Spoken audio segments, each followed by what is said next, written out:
president of the country, Hakima. Yeah, and don't forget too.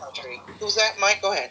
I was going to say, don't forget too that he's been doing it for decades. He's been using the media for his own purposes for decades, and he acts like he hates the media, but he actually loves the media for what it does for him.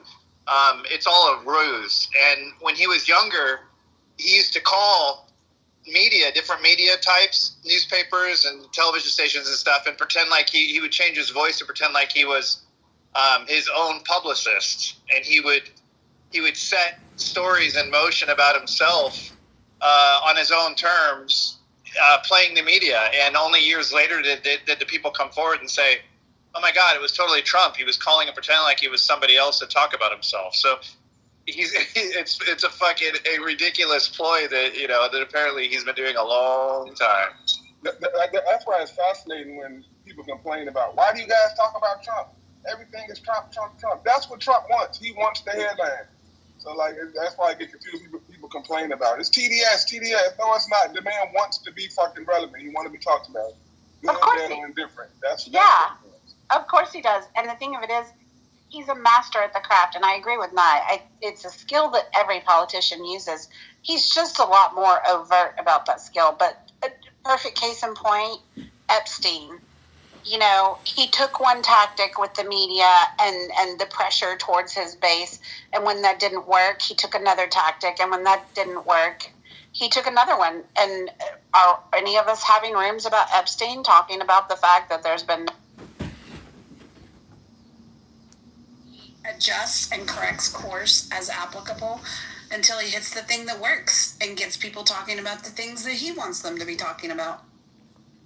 He also has no guide rails, and he's willing to go anywhere. He's willing to tell a lie over and over again until it's perceived as truth. He's willing to demonize and attack other people that he's friends with, on a whim.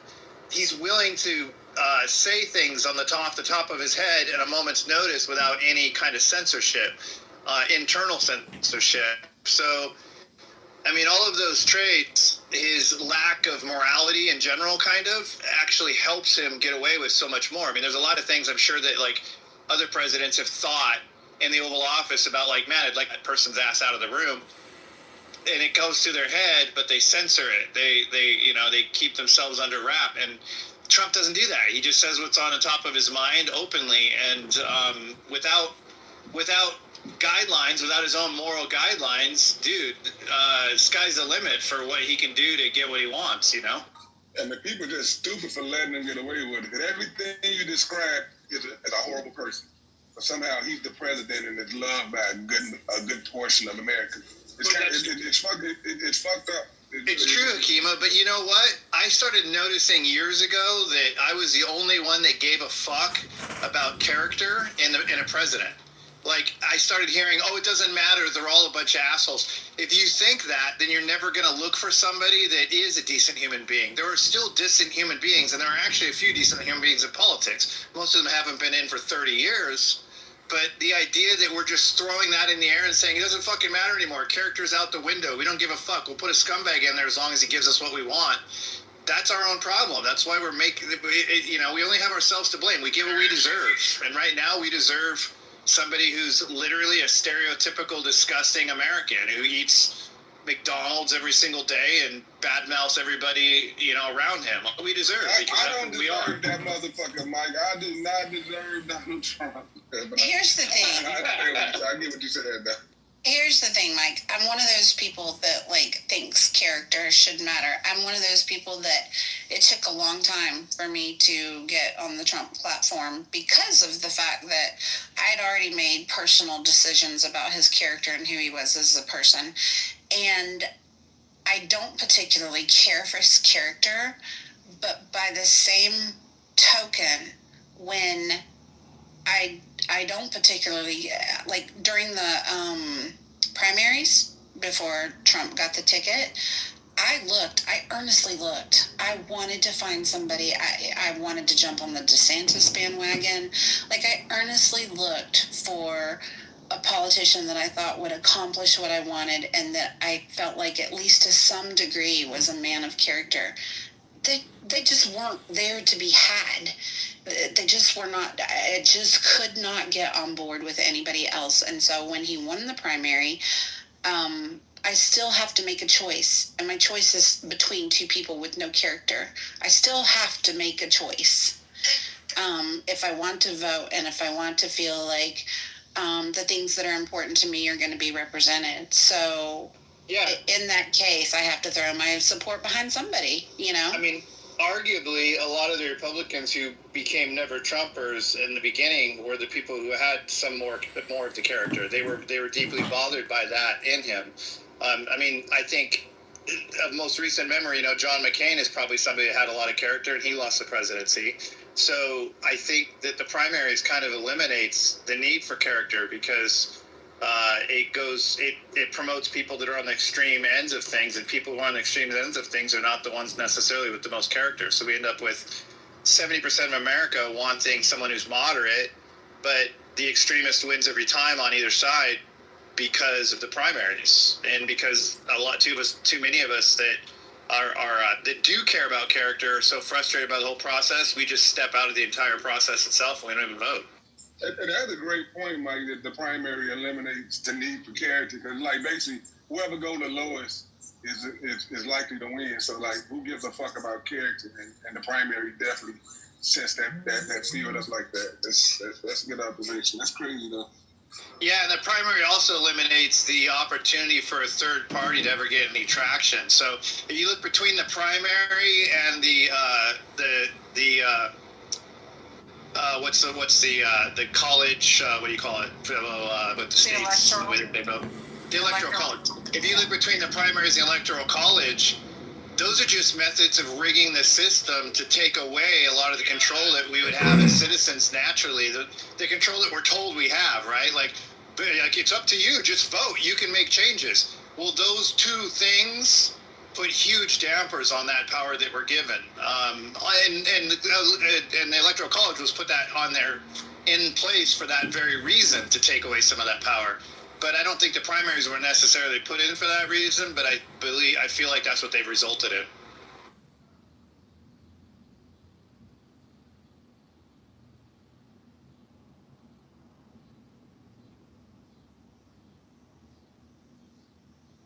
Necessarily put in?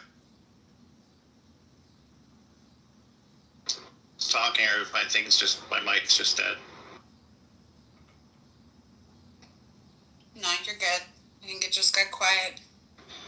Yeah, hey, Senator B, I was a never Trumper for, I've never voted for him, but I wouldn't necessarily call myself a never Trumper now. It took me 8 years to come around, and really what I had to witness was the demise of the previous Republican Party. I mean, I agree that neocon conservatism, the idea of spreading democracy around the world via, all means necessary, it didn't work. It wasn't, in retrospect, it wasn't a good idea, and it's something I did believe in the 90s. But I would like a Republican Party with the rest of its values, minus that, a lesson learned. And that doesn't exist. We had to go all out and just throw all of our values out the window, from fiscal responsibility to, everything else, and just disrupt the entire system in order to show that, how bad the Democrats are. And in doing that, we got a guy that is a disruptor who made the entire process about himself. And thankfully he'll be heading out. I think he was in some ways necessary for our country to put into question a lot of the status quo that we were getting too comfortable with. I love his focus on fighting, men and women's sports, things like that. That's the kind of shit that was getting way too out of control. And I'm glad that there's somebody there for that. Immigration, I'm glad there's somebody that talks a lot more about it and at least says he wants to do something about it, points a finger at it. I mean, there's a lot of things he's done that, that I think were needed. I would have liked them done by a different human being, but it is what we got, and he's doing something that I don't necessarily completely disagree with all aspects of. Right.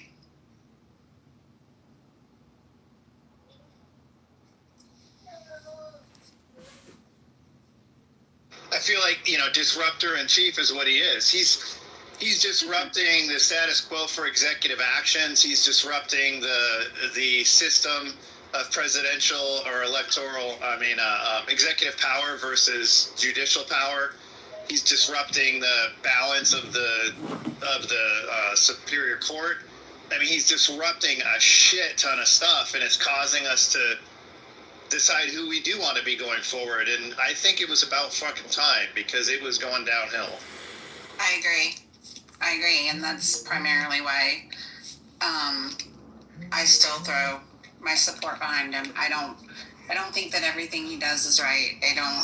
He is not like, I don't idolize him, but I feel like I was given a choice, and I made the best choice between the two candidates that I had. And so at this point, he is our president, and I also feel like it, lump it, or rump it, or dump it.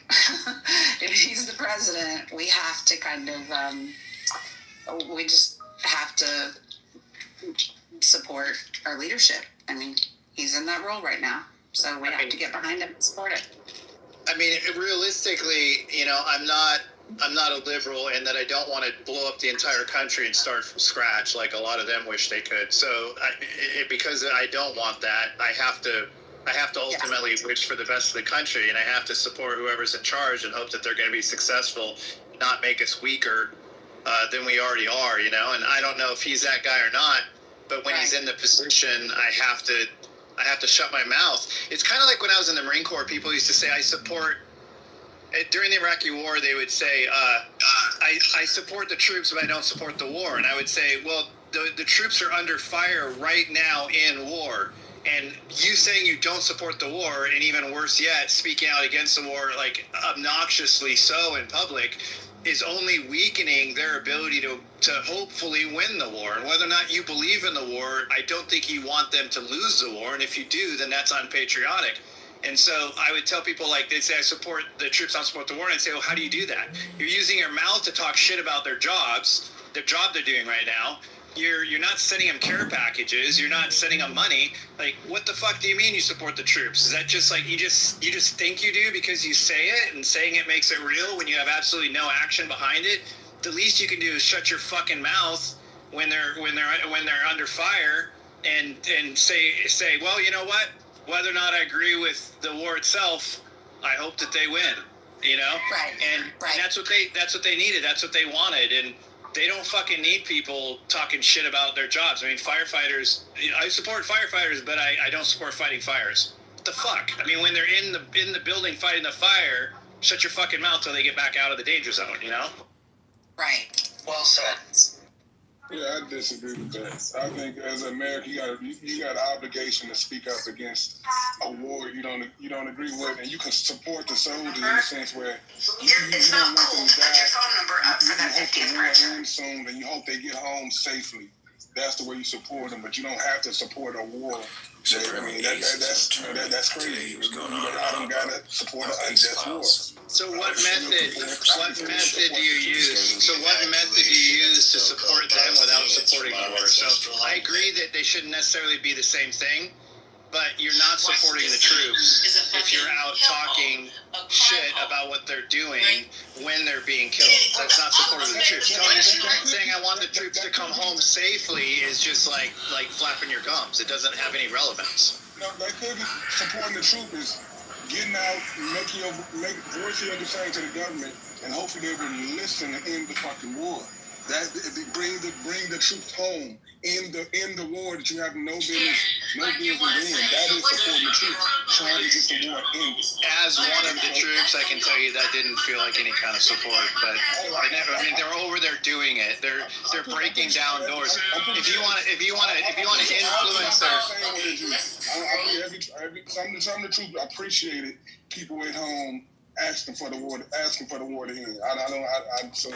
If you want to act to influence their commander-in-chief, who's giving the directive for them to be under fire in ways that actually are tangible, i.e. running for, a position of, power in your local government, whatever it takes to influence the decision makers, you could argue that's supportive in an indirect manner.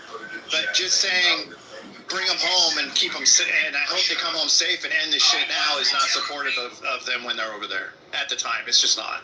I mean, they don't feel like it. So if they don't feel like it, who are you to say that it is? I think they right to be with the government or something over there on a bullshit war. I think that's the number one issue should be with. They're doing their job nonetheless, but they should have an issue with that. And the people that's at home voicing it unjust words, I don't see how they would have a problem with that. I understand that. But when you swore to follow, to defend the Constitution against enemies, foreign and domestic, and to follow the orders of your commander-in-chief, and I mean, for instance, when I was a Marine, I didn't say shit about my commander-in-chief that made him weaker in any way, shape, or form, even if I disagree with the decision he was making, because it wasn't my job. My job was to support him and do what he tells me to do, take direct orders. If you're not the kind of person that's capable of putting yourself in that position to be the guy with that role, then I totally get how you could think. I mean, I don't see how somebody could think that they can speak for the people that have actually put their bodies in harm's way in an effort to win something that wasn't their choice to go into in the first place. I don't see how those same people that aren't willing to do that could claim that they speak for the people that are doing it. I didn't hear when service members come back from war, sometimes they'll speak their voices about what they think about it. But when they're over there, they don't do that. They don't all just sit around and talk about how bullshit the war is when they're busy watching their brothers die. They fucking do what they can to kick ass. And they take their job seriously. And I just think it's a different mentality. The people that put their lives on the line for something greater than themselves, and the people that have never physically done that but use their mouth parts to act like it's the same thing. There's a difference between those two things. Mike, I agree with you 100%. Thank you for your service to our company. I didn't realize you were a veteran. Oh, I appreciate it, King. Thank you. Yeah, I actually, it's a little story about me, but my goal was when I was a kid to serve. And my dad, of course, being an immigrant was like, don't serve, don't do it, you'll die and all that stuff. But I had a lot of friends that, were in the military, and they were just telling me, and I felt so patriotic. I tried to serve. And friends of mine showed me, you're going to laugh at this, they showed me, because I didn't know what boot camp was going to be like, so I was asking them, what is it like, how does it work? And so I had friends of mine who were in the Navy SEALs who were showing me, like, this is how it is, and I was like, oh shit, I'm going to get my ass kicked, all right, let me look at some of this. So a friend of mine was in Army Rangers, he showed me that, and I was like, oh fuck, pardon my language, oh shit, so I ended up going to... a friend of mine was like, you're kind of nerdy, why don't you go for Air Force? So I went, signed up, did everything, and then I had asthma, severe asthma at that time, so I came outside, took a puff of my asthma inhaler, and the guy saw from the window, came running out, he goes, what's that? I said, it's my inhaler, and he ripped up the paperwork, he goes, you can't go. And all my friends were like, you should have if you just held out, you could have gone down there, they would have taken care of you for life. I said, nah, I don't want to do that, man. Like, I wanted to actually serve and do something. So now I do government contracting, so I help a lot of veterans. I only hire veterans. I've gotten accused of discrimination, but I only hire veterans to work for. Oh, I appreciate that. That's amazing. Yeah, that's amazing. Remember, too, that when I joined in 91 as a junior in high school, there was no internet or YouTube. So how do you even know what boot camp's like, right? To your point, you can ask other people's experiences and they can tell you stories, but there was no fucking video to watch to fully understand what you're getting yourself into. And when in the Marine Corps, you arrive at MCRD San Diego, in my case, on a bus in the middle of the fucking night on purpose, pitch black. And that fucking drill instructor comes up, and if you can imagine sitting in a bus in the dark, and there's always like a light up front on the bus. It's inside to interior light, but the whole bus isn't lit. It's only up the front by the driver. And that fucking drill instructor walks up those stairs of that bus when you arrive at MCRD, and all you see is his shadow and his fucking hat. And he just starts screaming to get your fucking ass off that bus now as fast as possible. And you're all scrambling over each other, and then there's these footprints that you stand on for your first taste of like what it means to stand at attention. And from then on, man, they keep you awake for 2.5 days with no sleep, and they fucking shave it roughly so. and what I mean by that is they shave it quick and hard, and then they leave pieces of fucking hair sticking up sometimes, so you look like an idiot because they don't give a shit. So it's just this smack of awareness, and then you just by the end of 2 days you're completely exhausted, and it feels like a blur. Like everything, like you literally, you just feel like you're in a tornado. And then they finally let you sleep for a few hours, you know. You fall asleep forgetting where you're at, and you wake up like, oh fuck, what I got myself into. It's a scary fucking time, I'll tell you that. Some of the commanders I've spoken to says some of that stuff is not allowed in the last, I think 5 or 8 years or so. The military said, you can't do these kinds of things. But there's been a lot of debate back and forth that those are the things that toughen up some of the soldiers. So it's fascinating. Yeah, the Marine Corps is the only service that refuses to train men and women together. And to this day, they fight it. They have to fight it constantly, but they've been able to hold it. And it's a huge deal in the Marine Corps because women and men are not fully physically capable of the same things, and they need the strength of both in different ways. The Marine Corps would not be the Marine Corps if they had to train side by side. I mean, I can tell you I've never been on a 20-mile hike with an 80-pound pack where any single female Marine made it to the end. But I didn't expect them to, because there's other stuff that they could do, like bent arm hangs and stuff that we couldn't do. So it just doesn't make any sense to train them together. You're never going to get the most out of the guys. And the Marine Corps needs, they're the extreme end of it. They need people who are very, very, very physically capable, as opposed to the other services you can get by not necessarily pressing people to their ultimate limits, you know? So Mike, I was at Buford. You probably know it. Buford Marine Corps base. So I was over there, and I remember I walked in. You'll probably take a kick out of this. I was at the administrative building, and I was looking at the wall, and I was talking a couple of people, and I was like, "Hey, this wall is wrong." I said, "What do you mean?" It says president. It says vice president, right? Then it talks about Secretary of Defense, and then it mentions the Secretary of the Navy. I said, it says Secretary of the Marine Corps. I said, where's the Secretary of the Navy? And then they all look at me, shake their head, and walk away. And I said, you guys are under the Navy, aren't you? They're like, dude, you want to keep your contract here? I'm like, why? Don't say that. I'm like, but it is under the Navy. I'm like, the contracts are written through the Navy. He goes, that may be so, but don't talk about it here. Treat us like we're a separate branch. I said, but you're not. They go, dude, you want to keep your contract? I'm like, okay, you got a separate branch.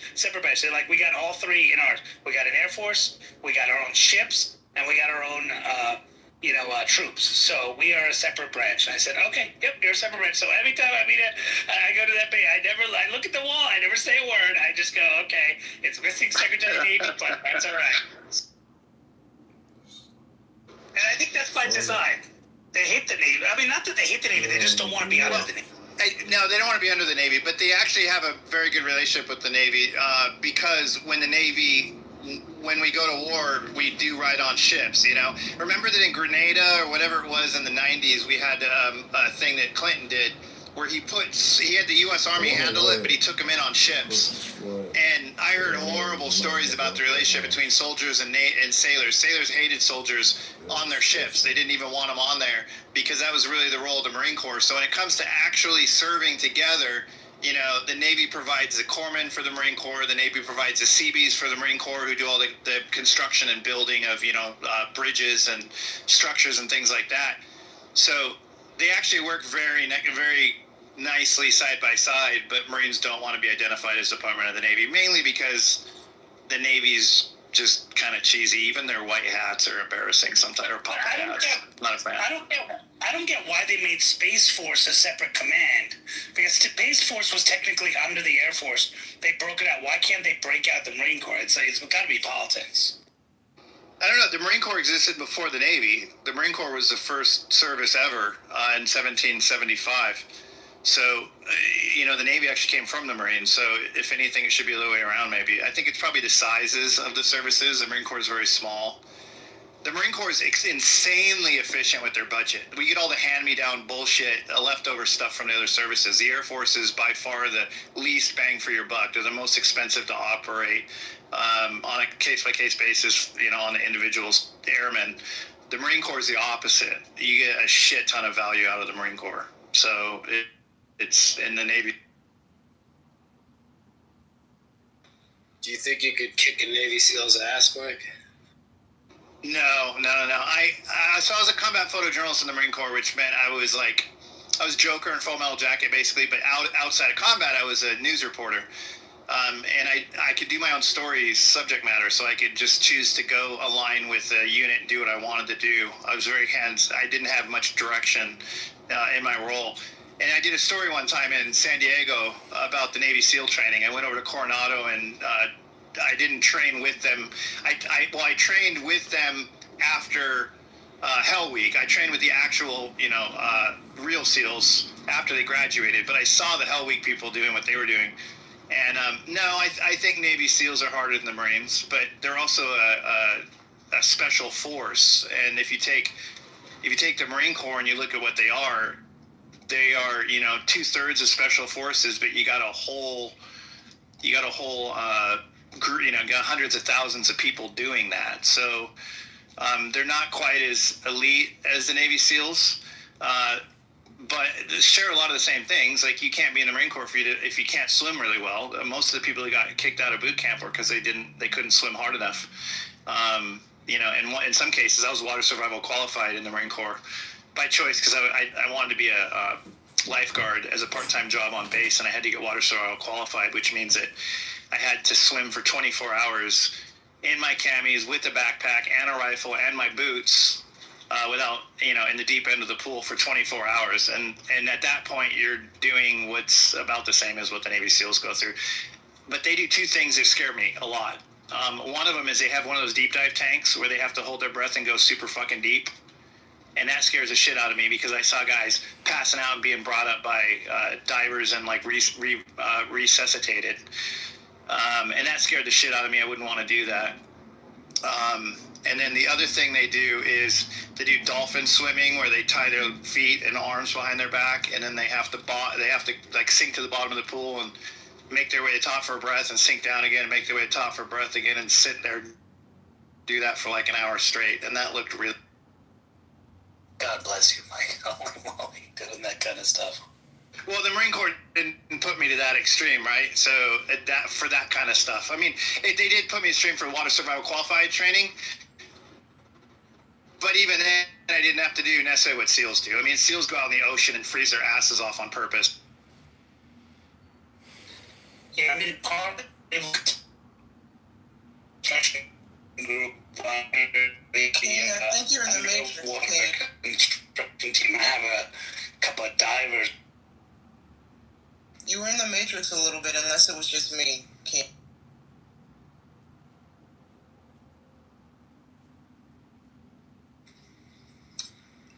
Now, can you hear me now?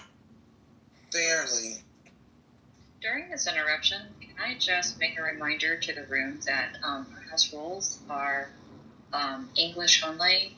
So those who are typing in another language, if you don't mind, please refer to English.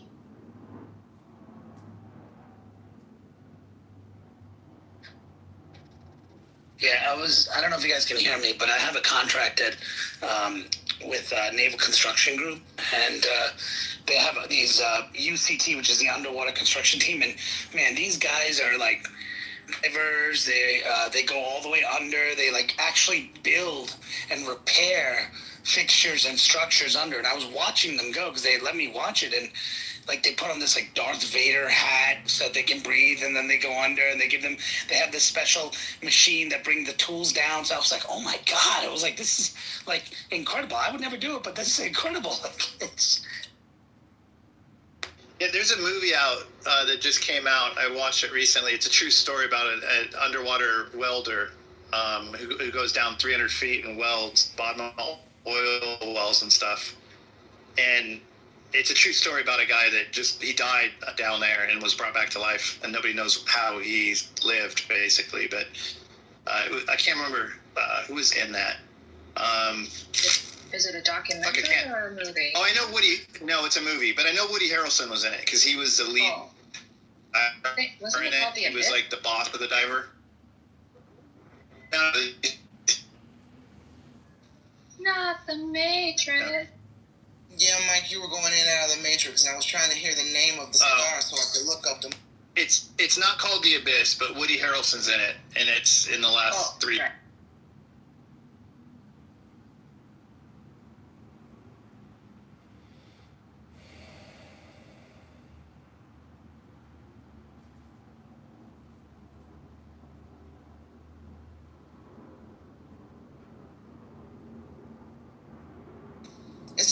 It's not Last Breath, is Yeah, yes, yeah. Yeah, I just looked it up. Okay. It came out this year, it says. Follows a group of deep-sea divers racing against time to rescue a stranded teammate after a catastrophic accident. All right.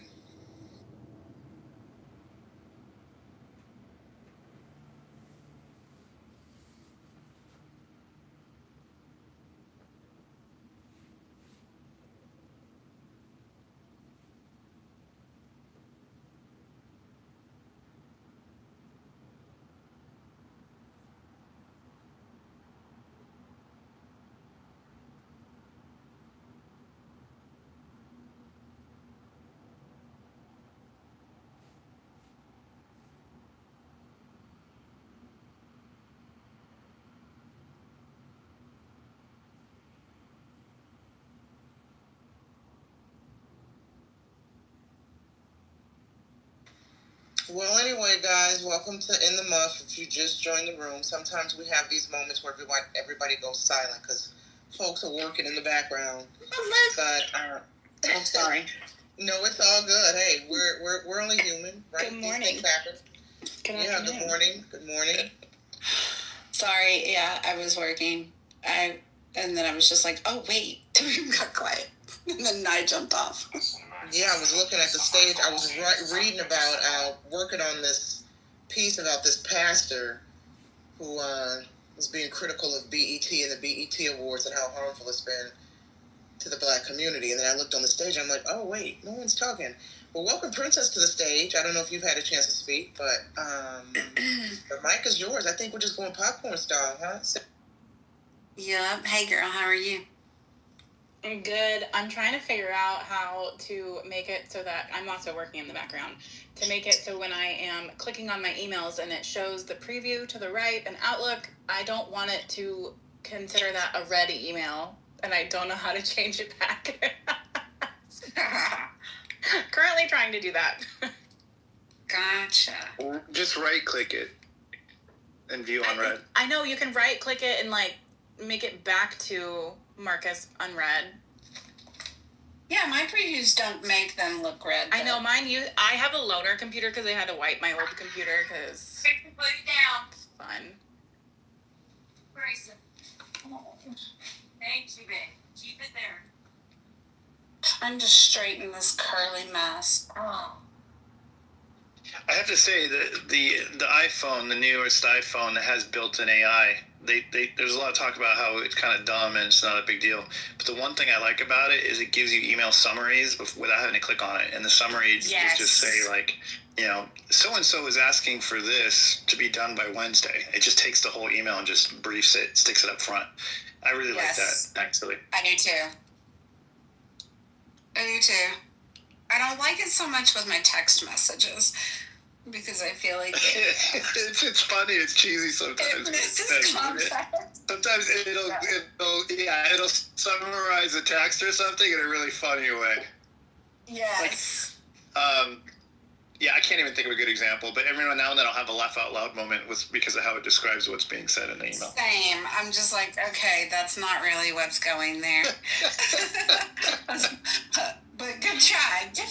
A for effort. But I do like the email recaps. I find it to be a lot more concise there. Probably because it has more information to go on.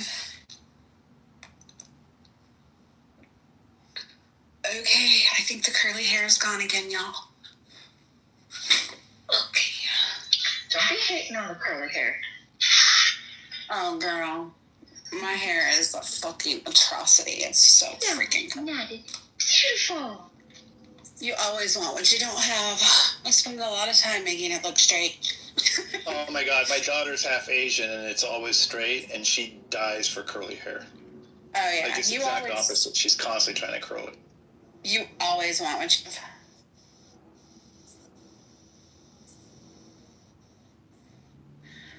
Yeah, it was bored straight up until I was like 13 or so.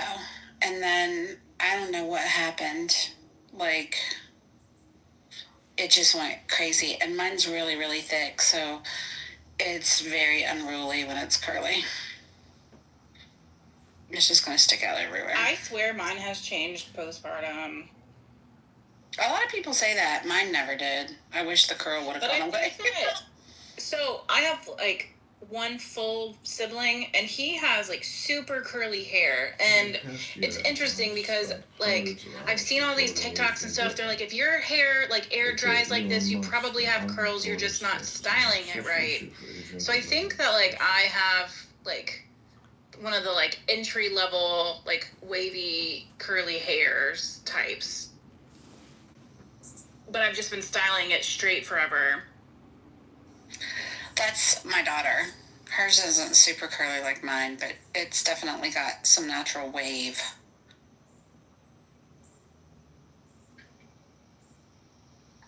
I just want to address Joel in the comments, and he said, Princess, yes, freedom to leave, because I asked, because he was making a comment in regarding the percentages from the poll, and I said, we have freedom, or is it just a facade? Because he was saying that 22% of people are idiots. I'm assuming the people that voted blue in our poll. I view it as a freedom of speech, and my husband and my family members have all served to protect that freedom of speech. So I definitely that's where my poll vote came from. Yeah, I'm surprised. I'm really surprised that Protect the Stars and Stripes is leading. I feel like most veterans would not choose that. They would choose the blue. But I don't know. I mean, I agree. I chose the Protect the Stars and Stripes simply because, to John's point earlier, if people can be fined and or jailed for burning the LGBT flag, why aren't we protecting the American flag too? I think that's my whole position with that. Is that on a federal level? I don't know. I don't know about the like burning of the LGBT flag, which I would consider myself an ally. Yeah, I don't know if that's true. I mean, if it is, you're agreed. That's bullshit. Yeah. I mean, it doesn't make me still think that you can't burn the American flag, but it makes me definitely think that the gay flag should not be protected more than the American flag. You should be able to burn anything that you bought. If it's on your property, you're doing it safely. I don't care what it is. You should be able to burn it. I agree. If it's somebody else's flag, now you got a fucking problem. But if it's your flag, right, because you're destroying someone's property. Right, like if it's your property. I think too, like I get really amused by this conversation about burning the flag because in our U.S. flag code, it doesn't technically allow for the flag to be on like used as like clothing items. So like all of these people, which I have a ton of patriotic clothing, and so does my husband, and so does my baby, which technically per U.S. flag code, it's not technically allowed. Correct. So if we want to get like in the nitty gritty of protecting our flag, people that are being very patriotic are technically not falling within the U.S. flag code. Even the police to use the blue stripe, Correct. They're not falling. Let's not get too technical. It really kind of freaks me out. It always has to watch them manhandle a flag like at the Olympics or after like a track meet where they hand them a full flag, and they wrap themselves in it. It's always given me the heebie-jeebies because it's not just clothing with like stars and stripes on it. It's the real flag, and they wrap it around their body. And I know it's not supposed to touch the ground. And it's like, I mean, I used to be part of details in the Marine Corps where I had to deploy the flag up a pole in the morning and bring it down at sunset. And the way we handled it was so incredibly respectful. To just see some guy grab it and wrap it around his body and walk down the track with it just kind of really freaks me out. It just doesn't look right. That's really interesting. I've never thought about it from that perspective, but I think that is a really good point to make. Because I had never thought twice about it. I just thought they were being patriotic. That's a huge debate in the photography community too. The wrapping the flag around. Oh yeah. I mean, yeah, when it's a real flag, you know what I mean? Like if they had it on their clothing or something, it doesn't bother me. But just the real flag doing that to it makes I don't like it. No, I want to wait to purchase flights. I know these men have left. So Wow. signatures, so I may fly down there for They're not here anymore, man. Every change for those. Dang it.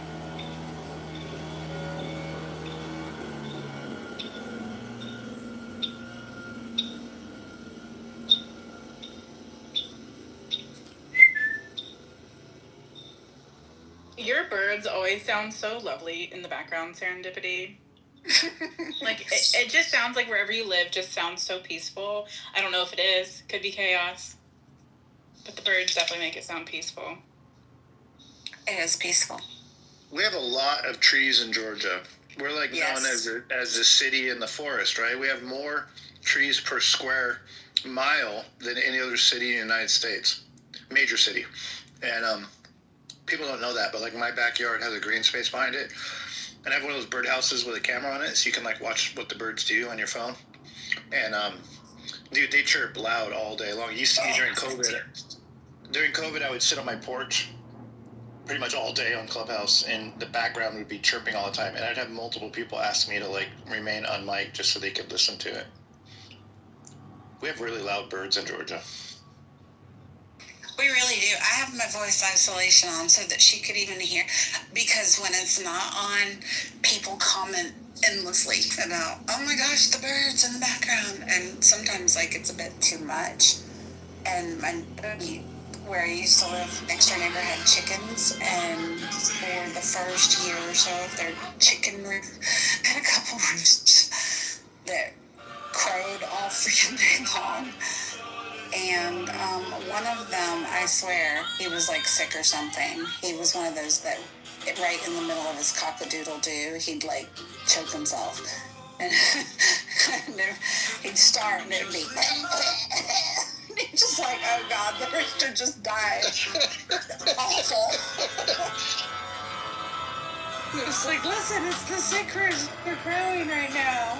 He'd get halfway through it. I was this is terrible. Hey, the love of God has got me deep. No. I watched this, I don't know what it was. Oh, sorry, go ahead.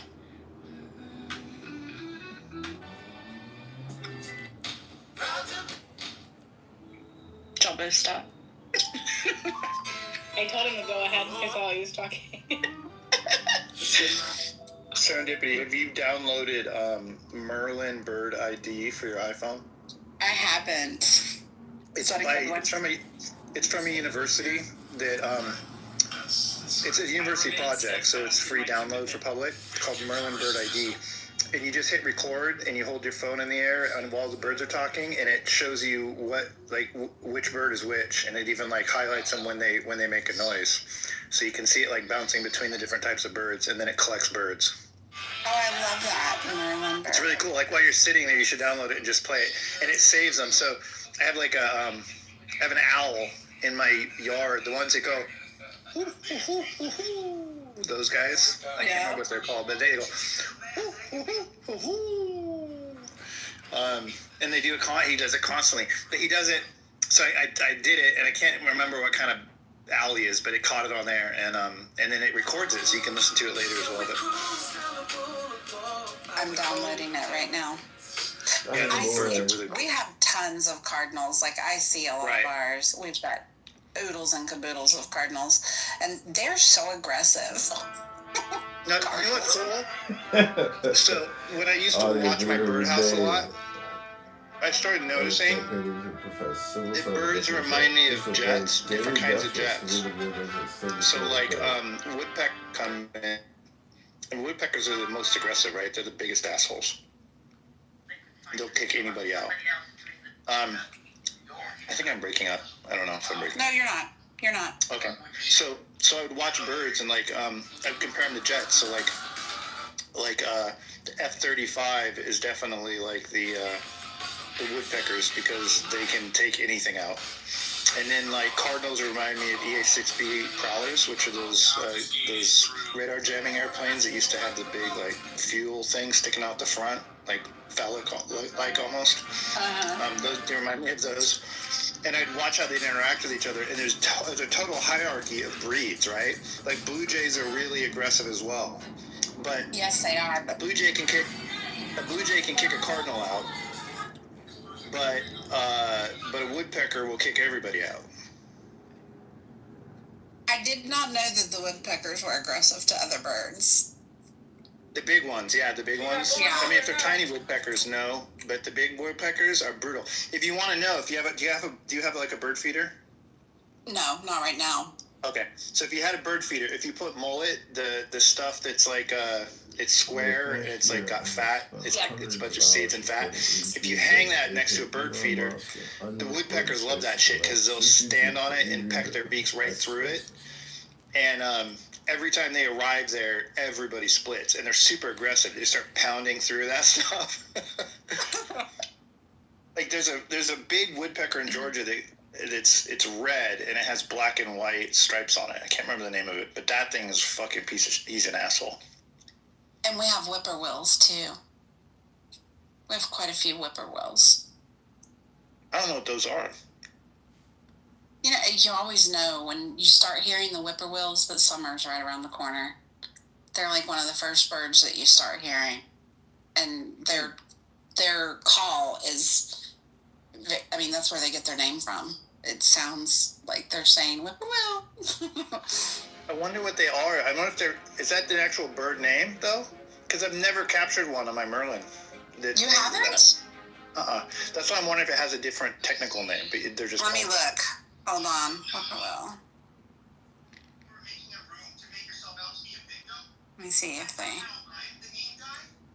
Oh, wait. That's the App Store. Let me go back to Safari.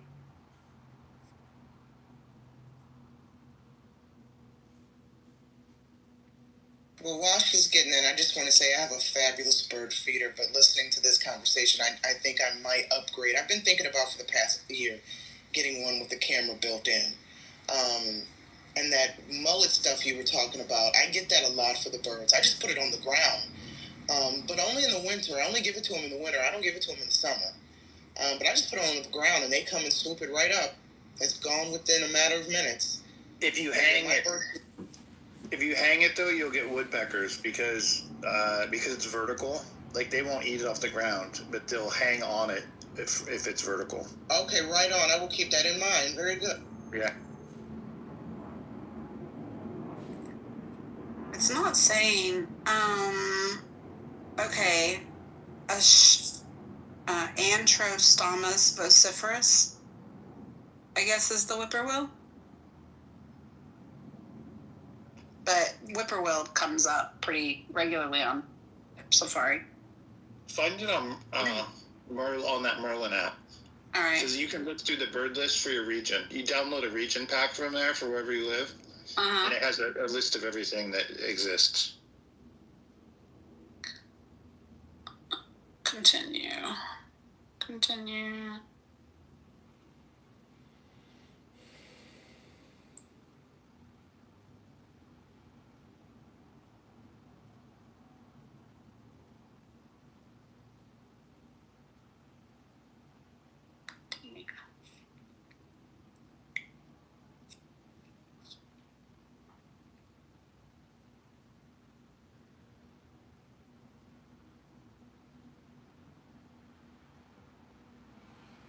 My favorite birds in Georgia, my favorite ones on my feeder are Carolina wrens. They're super cute.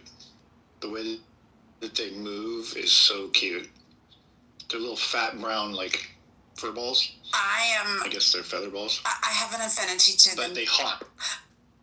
Just because my granddaughter's name is Renly. And we call her Ren. Okay, whippoorwill. Let's see.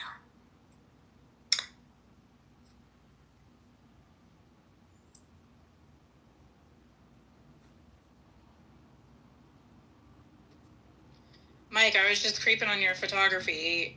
I really like your style. It feels like, okay, as a, typical military spouse, I did photography as a hobby for a little bit, but I like your editing style. It feels to me like a very crisp, moody.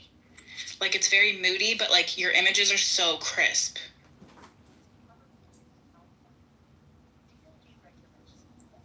Yeah. They better be. He's a photographer, Damon. The reason they are is because my specialty is lighting, so I know a shit ton about lighting. I've been doing it for 30 years. Yeah. And most everything that I do is overridden ambient, which means I'm actually working with at least one big flash to replace my key light. Mm-hmm. So that what people don't understand is if you override ambient, meaning that you take the natural light in the world and you set your camera on settings that make the natural light not enough for the camera, mm-hmm. when you then interject something like a flash, which is insanely bright compared to any kind of steady panel light or something, that increase in contrast ends up putting the picture in a situation without editing, because most of what I do requires almost no editing. It ends up putting it into a situation where your eyeballs see a maximum amount of contrast at any given moment because the light is coming from all directions. But when you override natural light and you reintroduce your own light that's brighter than natural light, you're limiting the amount of directions that the light is coming from. Mm-hmm. And what that does is it by default increases contrast and sharpness. Mm-hmm. So I always say you can have a completely shitty camera and a shitty lens, and you can have a insanely sharp tack focus image by having powerful lights rather than your camera and your lenses. Interesting. But people that would explain really understand that would explain why I could never achieve that look, because I have an extra flash that I got, but yeah, because I would mostly just play around with a natural lighting. Right. But yeah, that would explain why my pictures never looked crisp like that. I'm looking at your pictures, I'm like, dang, these are so. Well, and if you go down to the product photography down on the bottom of that Instagram, any kind of products that's there, those things are insanely sharp, and that is because I'm using an incredible amount of light. I'm using 35,000 watt seconds, which is, it's like the sun almost. If you don't blink every time you fire your flash, your eyeballs will get burnt like you're at the beach all day. Mm-hmm, mm-hmm. And I'm using f/22 ISO 100, which means the camera is seeing absolutely nothing without the light itself. Yeah. And now when you do that, you do that with product because you want to get depth of field. You want to make sure that it's in focus from the front to the back. Mm-hmm. But when your lights are very powerful, 640 watt seconds, which are like Einstein's, really bright lights, when you have multiples of those and you get up to into the 30,000 watt second range, you're creating an environment for that picture that doesn't exist in the real world, and then it looks highly premium, which is why I do stuff for Home Depot and major retailers, because they require that. Not right. Online retailers don't give a shit, they don't know the difference, but major retailers, that's why they go to big studios for that stuff, because the studios are using powerful lights. Mm-hmm. And glass helps with the sharpness and natural light settings, and you can also use the speed light in conjunction with natural light as well. Right, but if you use the speed light to augment natural light, you're not going to pull off what I'm doing in those pictures. It won't look. They won't. It's a very it's more that's more like a fill scenario, like you're using light to augment natural light. Right. This is using light to replace natural light, which is a whole nother level. Yeah. To be honest with you, professional photographers 20 years ago, everybody knew how to do it, or you weren't even in the industry. But it got watered down with lackluster talent. I call it the democratization of mediocrity. Basically, the expectations were lowered because it was oversaturated with average talent, and then clients lost track of what to expect. And then prices went down, overall value decreased, which is why I'm an electrician during the week now instead of a full-time photographer like I was for 30 years. Hello and welcome. Our topic today is understanding mythology, and my guest is perhaps the world's foremost mythologist, Joseph Campbell, the author of The Hero with 1,000 Faces. Mediocre talent, and a lot of them went the way of teaching more mediocre talent to make their money in photography. Oh, they learn the basics and now they're a teacher. Yeah, exactly. Yes. Yeah, like here pay whatever $19.99 to get my pro tip manual. From our own experiences, that right? Yeah, exactly. Hey, Jason. Experience Hey, what up, from our experiences as human beings in a physical body. Yes, happy Tuesday.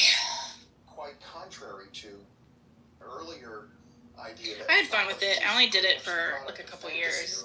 I did it for like a hobby one year, and then the second year I was like, okay, I'll try to like do this like as like a business, and then I was like, no, I don't have time for this shit. I work full time. Like this is a lot. I still do television movies occasionally, but I only do them for a day or two at a pop. I don't do like long stints anymore. And I just take off work. Like I'll just take vacation off work and go do that if I have a day or whatever. But I do weddings, and I do like 25 a year, and I charge $3,500 a wedding. So and I feel like that's pretty industry standard at this point. Yeah, it is. Well, it's harder than ever though. Yeah, because there's like a couple here that does photography that I used to go to church with them, and they like are like $5,000 for like their lowest package, and you have to have a full-time wedding planner to even work with them. Like they won't work with you unless you have a planner. Like, yeah, so some of these like crazy. What's interesting about that is if you look at my raw files, they look almost identical to the finished work because I shoot everything in real time, like the way it is. So I have very little post-production. So what people don't realize is I charge $3,500 for a wedding, but I only have 10 hours total in it. So I'm making $350 an hour. Okay. Yeah, because I always because I would get so in the weeds like after. I was like, this is so much time. Right. So remember that post-production for a photographer is losing money because you're not a digital artist, you're a photographer. And digital artists are worth $60 to $80 an hour. Photographers are worth $300 an hour all day long. But that's photographers who know what they're doing, and they do it in camera. And in some cases, commercial-wise, they tether it to capture one so they can edit on the fly so that they don't have post-production work after the fact. In the case of weddings, you have to use a flash full-time to do that, overriding ambient most of the time, which is what I do.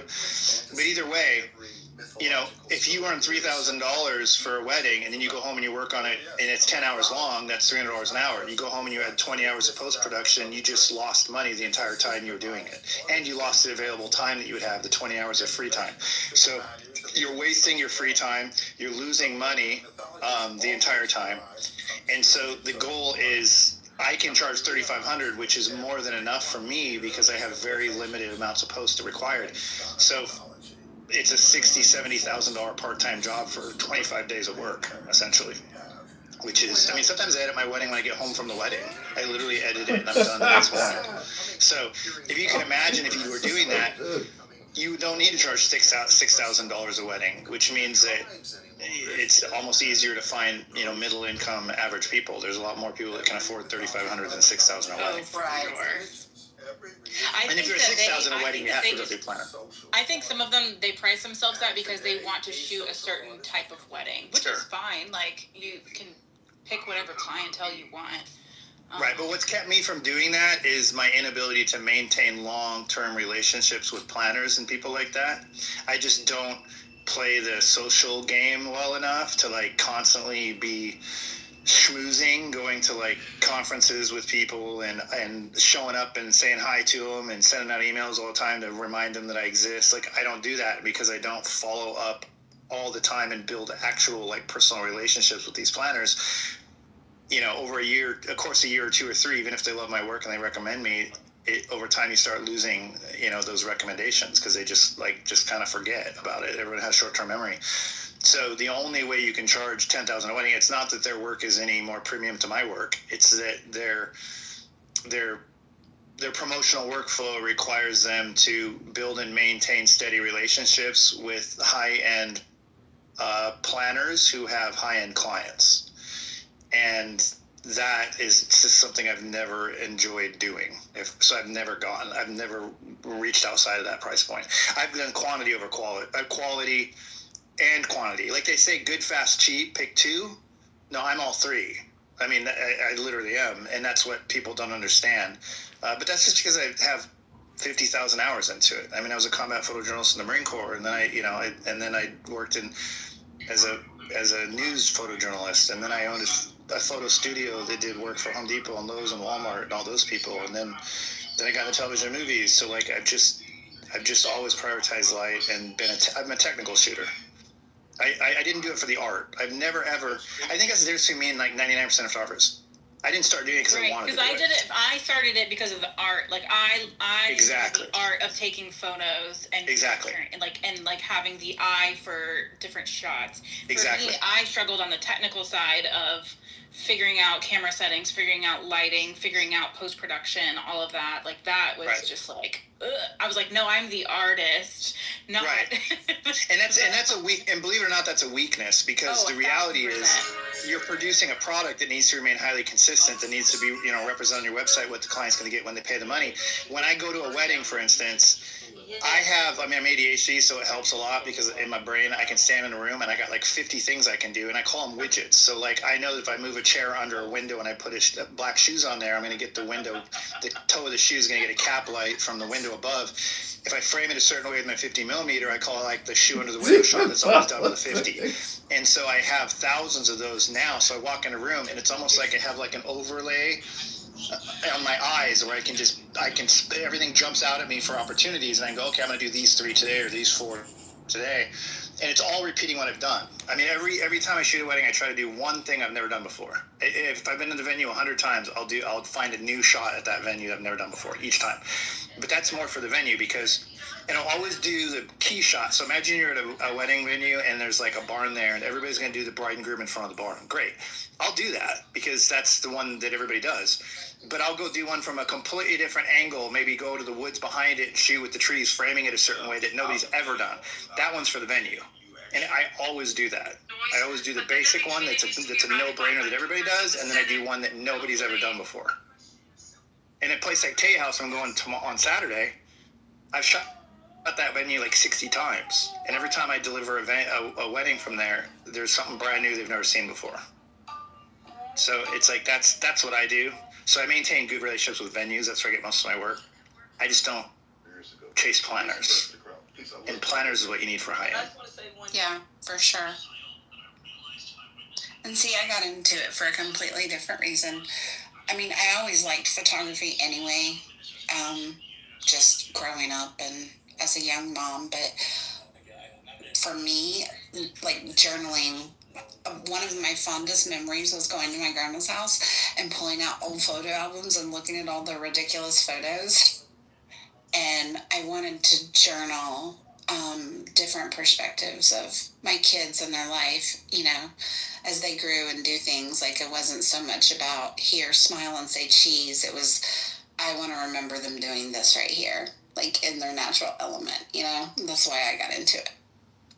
Yeah, there's production artists and there's creative artists, and they're not the same. So even when I was like in Home Depot headquarters, I was an executive for them for 18 years of my life. And I was a creative manager in their advertising department. And I was always better at like building the templates that were used for the ads. I would build out templates. I would take an idea that somebody had, or maybe I came up with originally, and I would build it 20 different ways and repeat elements over and over again, just fine-tuning them for more and more efficiency to make it more effective but easier to build in the long run. Like that was my strength. It's never to start with a blank piece of paper. I was an incredible editor of other people's work, more so than a creator from scratch of my own work. Whereas that's where weddings, with all my experience, that's where like the monotony becomes a strength for me. Whereas the monotony for other people becomes, they start second guessing their creativity because they start doing the same things over and over again. And that's like how I started to get that way when I had like my year of like, okay, I'm going to try to see if like, okay, let me go through the like the process of being it in like a business and getting the clients and then shooting the same things over and over. I was like, oh my God, I don't want to do this.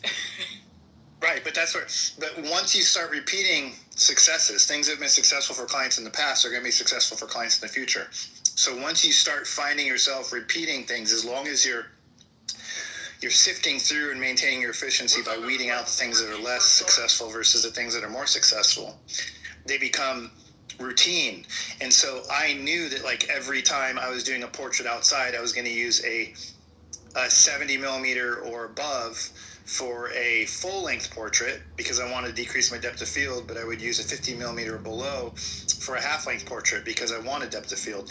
And I made it a rule that I never broke from. So and then I started memorizing settings so I could shoot a whole wedding in 3 settings. Like if it was outdoors, I would do aperture priority 2.8 off-camera flash 8 feet back, 8 feet to the right on half power for a cloudy day, full power for a sunny day.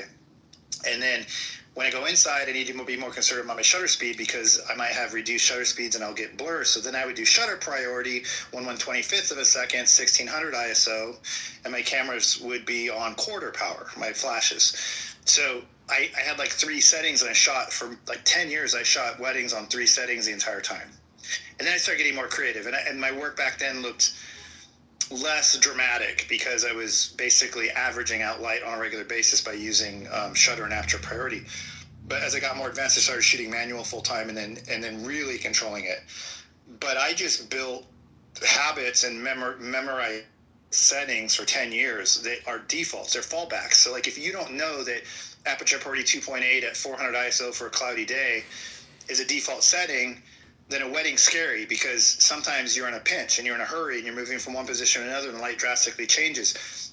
You should be able to drop it in without thinking about it. Like you need to convert your understanding to muscle memory so your hand does the setting without your brain thinking about it. Then after you have some time, once you've like gotten what you need in that split second, you can then take the time to pause and start thinking about where you're at and start readjusting. But you have to have fallback settings that your hands can do without your brain being involved, or the job will never get easy. And once you get to the point where I am, where it's all second nature, I don't think about a fucking thing. I'm thinking about the next project I'm going to do at home, building something the entire time shooting the wedding. And that's where I'm at now after all these years. I've done over 1,000 weddings. So at this point, it's autopilot. So if you look at like I'm charging $3,500 a wedding, I'm putting 10 hours into it and it's not much work anymore. Like what kind of fucking part-time job can give you that, you know? For sure. Yeah, and it's funny because like I think about there was this venue that I was able to book for 2 different boudoir clients, and I loved my first one so much, and I booked a second one, and I didn't like it as much. And it like to me it was like, oh no, I got to go into this venue for the first time and be creative, and then the second time it just felt like I'm trying to like recreate all of this and like do all the same things, and I absolutely hated that. Oh, dude, we're such different people. You're like, oh yeah, I know exactly what to do. Exactly. Like I know my first 3 or 4 times at a venue, I'm never going to be happy with the work. I'm only going to happy 5. I start getting happy after 3 or 4 or 5 visits. That's when I really figure out what I haven't thought about before. Like that's when I really have the time to really deep dive into being creative. I can't be creative the first time. There's too many options. There's too many things to look at when you're first there.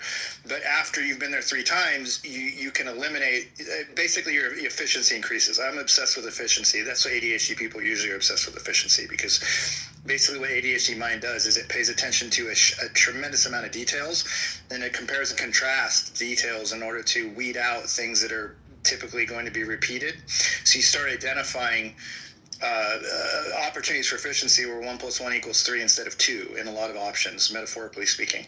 That's what ADHD mind does. It basically, it's a higher it's like a computer running at a higher megahertz. So it's analyzing and calculating much more data than a typical mind does. It's paying overly too much attention to everything at once. But that's a strength, because as long as you can tame it, you're basically running at a higher operating speed, which means you can run circles around most regular people. albeit the regular people don't want to be trying to outdo it. Yeah, I know. But that's why photography, weddings are so good for ADHD minds, right? Like, there's so much going on. Like you're a DP like a movie. You're controlling lighting, but you're also managing a crowd. You're also creating a product that needs a consistent workflow of predetermined things, right? I need a full length and a half length portrait, vertical and horizontal of the bride. I need the same for the groom. I need a table setting shot and a table wide shot and a room shot. So like, there's a list of things I need to get. But I'm also managing the crowd and the people, and I'm trying to maintain, like, build this, like, artificial friendship with the family and the bride herself, and, like, it's just a lot of things going on, and that's where, like, I thrive. One time I took Adderall before I went, thinking that it would help me somehow. I don't know why. And it was the fucking worst decision I ever made. It's like my brain, like, slowed down, and I could only think of one thing at a time, and the wedding was excruciating. So, like, I realized that I have to push it. I have to harness the ADHD when it suits me. You know what I mean? Yeah, that's funny. You said you were in the Marine Corps? Yeah, I was. Yeah. How long did you serve, and where did you go? I served 8 years. I was from Seattle, so I went to San Diego for boot camp. Okay, and then Miramar. Is it Miramar, or is it Camp? Miramar is what's there now. I was stationed at El Toro. I was part of the base realignment closure group that shut down El Toro, which is in Santa Ana, and moved to Miramar. Yeah, so I was part of BRAC for El Toro. Yeah. But I was in El Toro, I was in Darwin, Australia, I was in Iwakuni, Japan, I was in Indianapolis, Indiana, and Southern California. Very cool. And you did good work, don't back down. There are people who support you and appreciate photography in the Marines? Stay salty, brother. Yeah, I was a combat photojournalist, so my job was actually Jokers from Full Metal Jacket, but I served the same job, but I served 92 to 2000, which was, I came in 12 months after the Gulf War, and I got out 12 months before 9/11, so I basically was trained in print journalism, public relations, broadcast journalism, radio and television for overseas, and then I ended up being a journalist for the base newspapers and magazines and stuff for 4 years. In the second 4 years, I was a public relations specialist for the headquarters and headquarters squadron, where I did basically a media liaison. I was at El Toro. I actually worked with Hollywood a lot, and I was a liaison for Tustin and El Toro that would coordinate whenever Hollywood was filming movies and stuff. I would kind of like be the person to coordinate the Marine Corps' interaction with the movie itself. Oh, very cool. Which is kind of how I got into movie and television film later, and then I started shooting for that kind of stuff later in my career, because I had a pretty good understanding of the industry, and I just kind of like stepped into it and got a job right away on a TV show. And so that kind of moved me that direction after a while. But in between that, I worked for Home Depot Corporate, and I was a visual merchant designing interiors of the stores, and I was art directing things. So I got like the client end of it experience, and then I went back and got laid off from Home Depot ultimately after 18 years, and I started serving them as a photographer. So I opened a studio and did their photography for them instead of like the agencies we were using before. And then and I did weddings the whole time. Even when I was an executive at Home Depot, I was shooting weddings on weekends. So I have like three lives. I have like this whole military career. I have a whole Home Depot executive like business career at their headquarters. And then I have a whole photography career. And now I'm an electrician because I went to job school 2 years ago to learn how to be a low voltage electrician because I needed something Monday through Friday. So I've had like 4 careers in 50 years, basically. Cool. Yeah, you're kind of cool, Mike, but whatever. So I work for the Navy, but because of the way that it's set up, the Marines are under the Navy. So I support. We're above the Navy. We're above the Navy. They just use us for things sometimes. They're just their taxi. That's all. My husband's in the Navy. My dad was in the Navy. I work for the Navy. My mom worked for the Navy. Cool. Yeah, but I support Marine projects currently. Oh, cool. Yeah. Did you work at Miramar?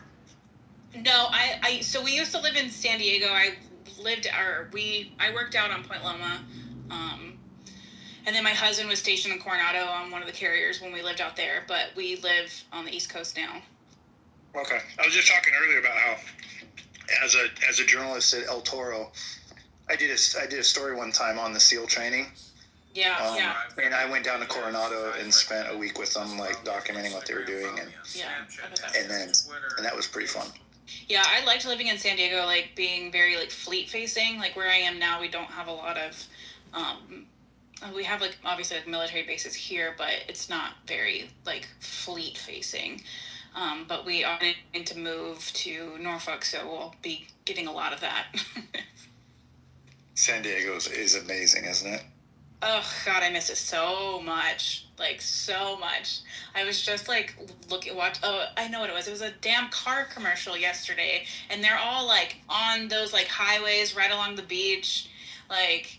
Yeah, Laguna Beach. Man, I'm just like, damn, I miss living out there. It's just, I don't know, it's just so different. It's wonderful. Did you spend any time in Orange County when you were there, or just San Diego? Did you go north? A little bit. Like Laguna Beach and Newport Beach and... Yep. Yeah, those are the places I have in my head. Yeah, like San Clemente, like I really, really liked the beach towns and stuff. Like even like Encinitas and Carlsbad in that area was really nice. Yeah. What a time. I'm so glad that I got to live there because my dad grew up in the Hollywood area, and my grandpa is actually buried out at the, I forget what the cemetery where all the stars go, whatever that was. Yeah, Rosecrans Cemetery. Yeah, so my grandpa is buried out there in San Diego. So it was really cool to like go and live in Southern California because it felt like my dad just has like really deep roots in that area. So it was really, because my mom is from where we live now. So like her family has really deep roots here, and then my dad has really deep roots in Southern California. So it was really cool to go and live there for a few years. One of my vivid memories of first experience with the Navy and the Marine Corps was in boot camp. They sent me to Balboa, which is a big hospital, I think, down there in San Diego. Yeah. And for my wisdom teeth to be pulled, all four of them. As soon as I got to boot camp, they identified the need. And they sent me down to Balboa, and I had a Navy corpsman come in and do the job. And I'm so sorry for the interruption. Did you say to get your wisdom teeth taken out? Yeah, all four of them in boot camp. That's so super cool that they identified it and were like, nope. That happened to my husband too. He had to get his taken out. Really? They do that. If you don't have it done when you go to boot camp and you need it, they'll do it. And because they don't want you out in the field to have obstructions and stuff. Right, because it could be a big, But when they do it, they have no fucking sympathy for you because it's a Navy guy and you're in boot camp, Marine Corps boot camp, so he thinks you're like a piece of shit kind of. Well, he treats you like a piece of shit like the drill instructors do because he doesn't really, he just wants to make an experience for you as well. So they did local anesthesia, but not general.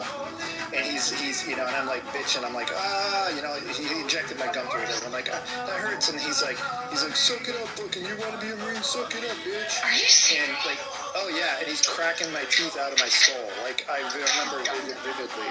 It was like, oh shit. Well, if it makes you feel any better, my husband went to boot camp in like 12 years ago, and when they were pulling his teeth, it was kind of a similar situation, and apparently one of the teeth got like hooked onto his jawbone, and they were just like going to town on it. And it was just like here's an 800 milligram ibuprofen, bye. Oh yeah, I got 24 hours of relief, and then it turned out that the day after I had my teeth pulled, we had combat training where we had to physically punch each other with boxing gloves and shit. No. And it was just bad timing. So I had to go. I was already still bleeding from the teeth being pulled, and next thing you know, I'm getting punched for the next. And when you do combat training in the Marine Corps, it's less. I mean, it's a little bit about hand-to-hand combat. But it's different because they're assuming that you're going to be back then. They were assuming you're going to be fighting somebody who's wearing a helmet and a flak jacket, so it's mostly focused on like attacking the face and then getting somebody on the ground so you can stomp on their face. So the one thing they do is there's a lot of people that go to boot camp, they've never been in a fight before, and they're trying to toughen you up. So they take you down to the beach, and they have holes dug in the beach that are deep enough to stand in, and the drill instructors stand around the hole on the outside, and then they stick the two of you in there with boxing gloves and like face protection, which does absolutely nothing basically. And then you're probably like a 4x4 or a 5x5 square. And then you proceed for 30 or 60 seconds to basically punch each other in the face as hard as you can. And all you can do is block your own face. But when you're blocking your face with boxing gloves and someone's punching the boxing gloves, you're basically punching yourself in the face the whole time. Wow. So it's basically about getting your ass kicked. And they size you up by height. So they would line this up all by height. And I'm 6'3", and the guy that I always had to fight, I was the second tallest guy in the platoon. And the tallest guy was like 6'6", and he was like a quarterback in football in high school. And every time I went, they put me up against the same fucking guy. And he would kick my ass so bad that I'd come out of there and I'd be like, my entire sweatshirt was just filled with blood. My nose was bleeding. I mean, I felt like my nose was broken, but it wasn't. And I had blood coming out my nose and from my face, and my lips were all bloody. And I'd get out, and the drill instructors would just be laughing at how fucked up I was. And they had like a bucket of bleach water, and they'd be like, "Go clean your face up, Moon. You got your ass kicked, buddy." You know? I'd be like, "Fuck." I mean, do you agree that it made you tougher, or just more experienced in the game? Well, boot camp makes you tougher in general. It makes you kind of feel invincible. Okay. In the end, you feel kind of invincible. But it definitely toughens you up. I mean, it breaks you down, and then it builds you to zero, and then it builds you up into somebody that is confident in your ability to do kind of anything you need to do.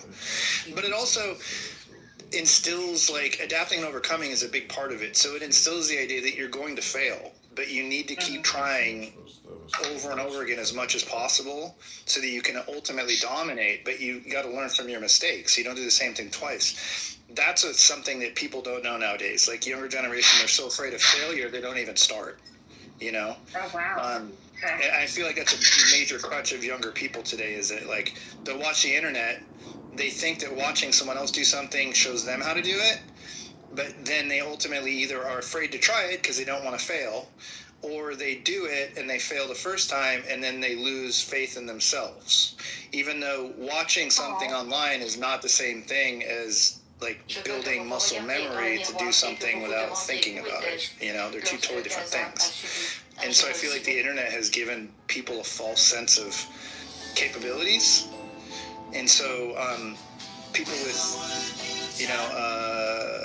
out of control egos will try things and fail, and that's one outcome that's not good. And then people who don't have a lot of self-confidence won't even try because they're afraid of failing. And neither one of those things will ultimately lead to success, you know. So I think that's what the Marine Corps, the best thing it teaches. May I ask you guys a question? And I'm not looking for any particular answer, just your take. Do you know how, like, there's certain countries that require people to go into the military? Do you think that would benefit the states? You or Princess or whoever wants. It would benefit the United States for everybody to be required to serve the government for like a 2-year period in some capacity. I would agree. I would definitely agree with that, because I work for the military on the DoD side, or on the civilian side, so I see it from that lens, and it is definitely very eye-opening to see a lot of things that most people don't, and you just trust the news or whomever to tell you about it. I definitely think serving in some capacity would be really beneficial for a lot of people. Right, and the reason I say that is because what I believe about America is that we are ultimately going to fail because we've lost patriotism and we've lost religion. And because America is the most diverse country in the world, we don't have a culture to fall back on, a common culture to fall back on. So you go like Japan, well, they're a tribe essentially on an island. So they're always going to have one another. We don't have one another. And so what used to bind us was patriotism and our faith in our government, and also basically Christianity, ultimately, let's be honest. And with the failure of both of those and the common thread of American society, we don't have anything else to hold us together. So when you add on the influence of, like, greed and selfishness that's basically dominant in the culture because of one-upism as a result of social media influence, things like that. You're basically attacking the core values of what kept us united for the longest time. And I always use the Pledge of Allegiance as an example. Like, we used to have to say, pledge allegiance to the flag of the United States of America, to the republic which stands one nation under God. So one nation under God, indivisible. We no longer believe that we're one nation under God or indivisible. So we don't even say it. And even if you didn't believe it, you had to say it, which at least was the bare minimum amount of effort for the country to kind of build a, albeit maybe false sense of patriotism in some ways. But we don't do that either. So essentially, we're losing it all. We're losing everything. And if we're a nation of individuals who are divisible, we're going to fail. And so I think that forced government service for young people would not only require them to do something that requires being responsible in an early point in their life, where they'd have to show up to work on time. And when you're sick in the Marine Corps, you got to go to work. You get up, you go to work. Then they might send you home, but you don't get to fucking just call somebody and say, I'm not coming in today.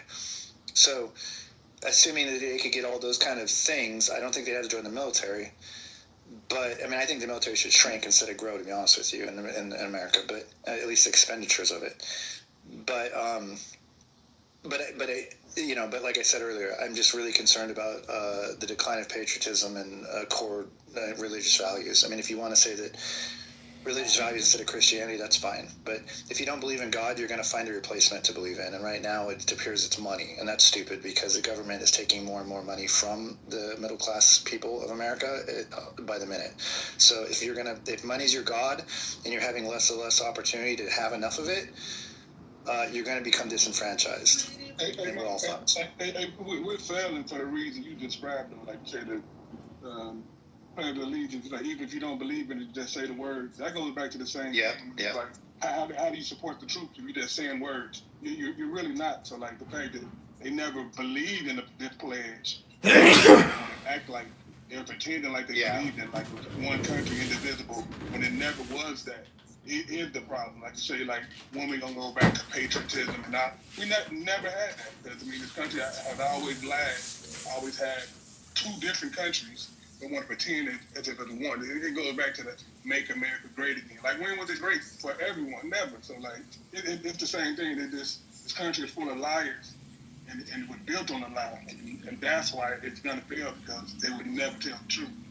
Well, I'm not black, but I'll say that during World War II, when the country did unite post-war for the Industrial Revolution, we were a pretty united, incredibly patriotic country in general. And if a black person wants to say that's not true because the experience is different, I'm not going to say that you're wrong. I'm not going to say that your experience is wrong.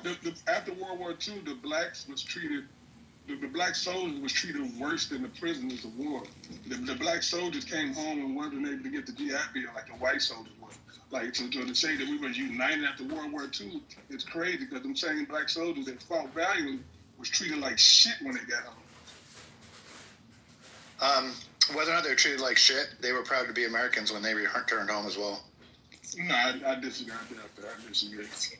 You disagree with the fact that black service members... You disagree with the fact that black service members returning from World War II weren't proud to be American based on their service? I disagree with you entirely. Do you think that patriotism for soldiers, black or white, might have shifted dramatically, Mike, after Vietnam? Do you think those soldiers came back all happy? Yeah, I think there was a shift after Vietnam, and then I think that 20 years of Afghanistan didn't help either. What do you attribute the shift to with Vietnam? The threat of the draft and the people that were afraid to serve in the first place. So, or perhaps that it was also a lie. Like, I'm sure you're familiar with Daniel Eisenberg and the Pentagon Papers. They didn't know it was a lie when they were protesting. They thought it was, but they didn't. No. I'm talking about soldiers coming back after they fought. After the I know. Well, even when they came back, that's like an armchair quarterback way to look at it, I think, which I don't totally agree with that concept. It's kind of like saying that George Then W. Bush lied. What do you attribute it to then? If it's not the What Pentagon I attribute Papers? Vietnam to? I attribute Vietnam. Soldiers coming back disgruntled versus World War II, where they're like, I agree. I think soldiers were far more patriotic after World War II. Important and cause to end Hitler. But Vietnam, very, very, very different. We had no business there, right? Would you agree with that? Again, I mean, I didn't live for it. I mean, I was a baby when it was going on. But I understand. I would say that we have history books, right? We do have history books, but we can't talk about the soldiers then in terms of. You were just talking about today. Soldiers. You were just telling you guys. I have how patriotic black soldiers were in World War II. So, go ahead, Serendipity. This is Melissa, the other Melissa. Taylor Swift and Travis Kelce are engaged. Yay! I don't know how he's intellectually stimulating for her, but more power to him. But you're saying you're a baby in Vietnam, but you were telling Hakima that black soldiers were coming back after World War II patriotic. So you know what's funny, Moose? I just literally while we was talking, I'm driving for Uber. I had an older gentleman in the back seat, an older black man. I had no idea who he was. He was getting out the car. After listening to what I said, he said, "I'm a service member." Man, he had to be like 65, 70. Of course, he won World War II, probably Vietnam. But he said everything you said is exactly right. I'm like, I wish you had time to tell these people that. He's like, I don't got time, but you stand up for what you just said, because everything you just said is 100% true. Literally, a Marine just got out of my back seat, so well, when that Marine was serving actively, when he was in the service, I guarantee that he didn't look at his fellow Marines like that. Taking action against. Well, I'm talking about on the ground, Mudge. If somebody comes to, God forbid, rape your mom or something, how would you resist? In your case, would you just watch and just speak and say, don't do this, and not... Amir, you don't have to preach to the choir. I understand why all this is happening. I understand the logical and the rationale behind Hamas. That does not necessarily mean that I have to agree with any form of violence. No, I understand. Mudge, I didn't ask about Hamas, Mudge. And just a second, this is the question you should perhaps ask the most notable person, one of the most notable people of all, which is Jesus Christ. What did Jesus during the shut the fuck up, Abu? What did Jesus say during the Roman Empire, which was I would even argue one of the worst type of empires? He said, "Forgive them, for they know not what they do," as they crucified him. Those are the value systems. Shut the fuck up, Abu. No, but Mudge, I wasn't talking about Jesus Christ. I was talking about you. Let's say you've been through atrocities. I was asking you. Right. Let's say, God forbid, something happens to your mom in front of you. How would you resist? What would you do? Would you pick up something, shovel, or whatever you could pick up? I understand where you're going with this, and I understand that the violence breeds the use of violence in response, up to the use of violence to remove the obstacles of living a fulfilled life, living with equality. That's not the point that I'm trying to make here. I understand what you're saying. I understand the rationale behind it. You don't have to sit preaching to me about the rationale. No, what would you do? I'm asking you. What would you do? That's all I'm asking. What would you do in that situation? The hypothetical that I gave you. Hypothetical questions, but of course, if somebody's going to come and hit me, I'm going to hit them back. I'm going to respond. I'm going to defend my home, and I'm going. So you will pick up a baseball bat or something, right? And then you'll hit him. Amir, just one question. Let him finish up. Abu, I want to hear this, brother. Respectfully, for a lot less. I know, but I want to hear this really quick. For a lot less, I've gone into physical fights. That's not the issue. That's not the issue. That is violence, though. By the way, that is violent resistance. Right, but that does not mean, because I'm human. But that does not mean that I'm going to sit promoting these type of ideologies of using violence in response. And that's not something that anyone can change. And for you, Abu, to sit there and laughing when I'm looking at you. You're a joke. Huge examples in history. You're a joke. You're a joke. Through the Roman Empire, which by far was worse than what we are currently experiencing. You sold everything that you have. You sold everything. You sold your religion. You sold your madness. You sold your country. And those are the value systems that I follow. You could be a Jewish family raised you. You can have your own opinion. And a Jewish family raised you. But to impose that on me, or and you have family on the like idea. I don't understand the rationale behind what's going on in my own homeland. You guys just sound bad.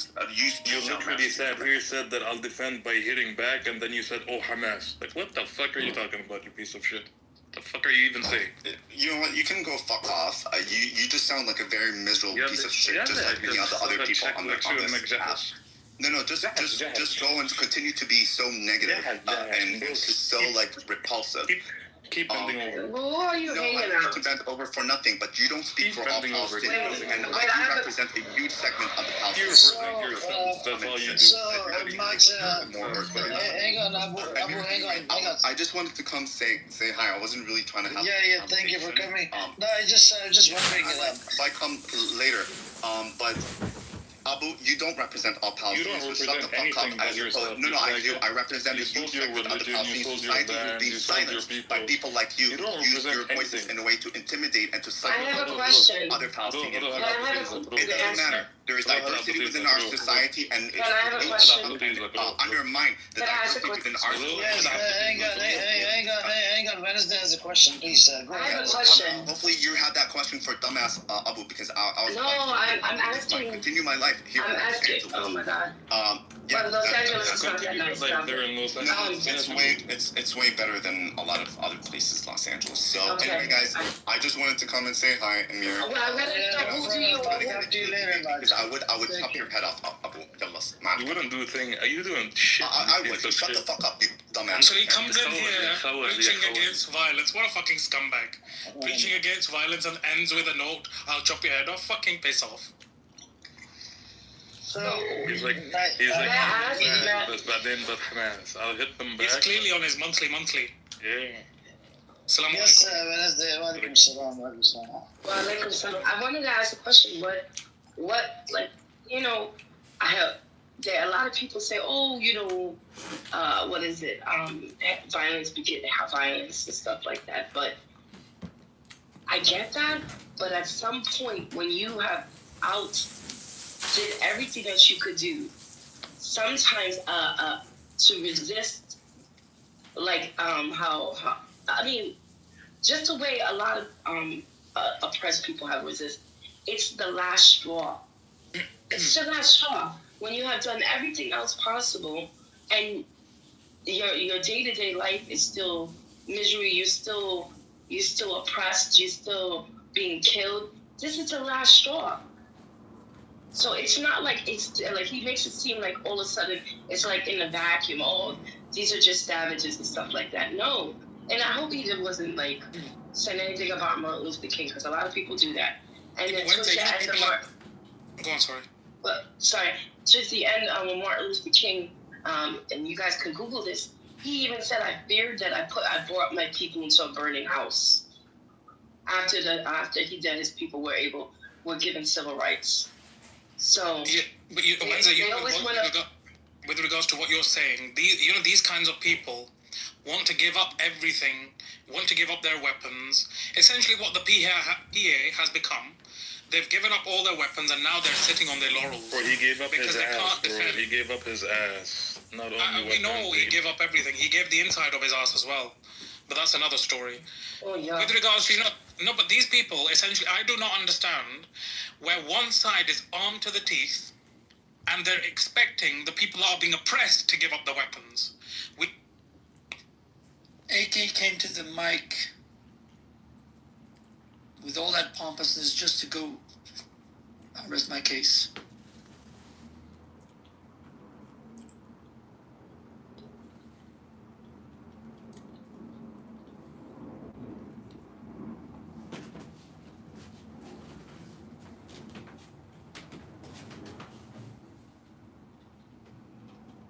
I don't know why Elizabeth doesn't come up. She's got so much to say in the chat. Like, just come up.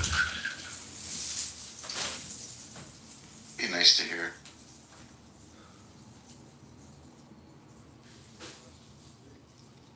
Yakov's gonna donate money.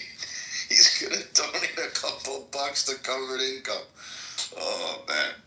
He's saying, but why is the locally icon a male?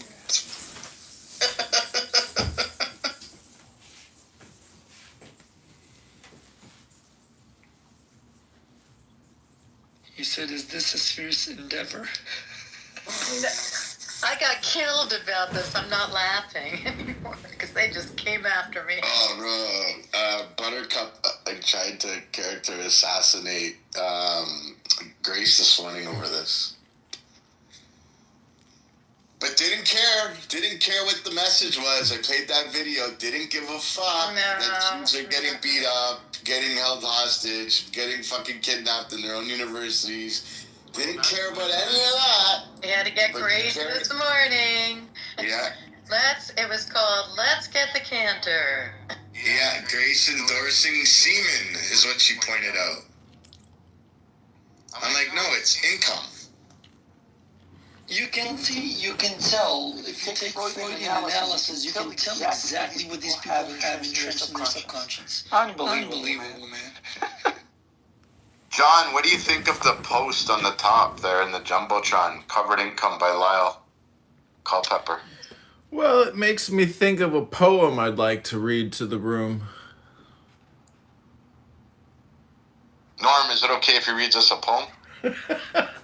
Yes, I'll have to give that the thumbs up. Thank you for the consultation, counselor. Perfect. Go ahead, John. An intellectual is all the time showing off. Lovers dissolve and become bewildered. Intellectuals try not to drown, while the whole purpose of love is drowning. Intellectuals invent ways to rest and then lie down in those beds. Lovers feel ashamed of comforting ideas. You've seen a glob of oil on water?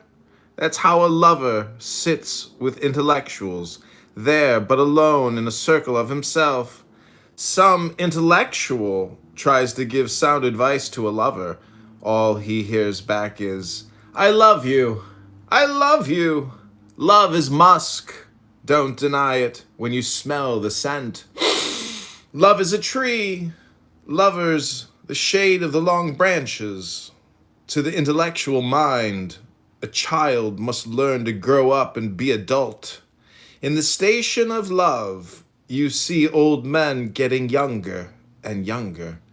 Shams chose to live in the roots for you, so now he soars in the air as you're sublimely articulating love.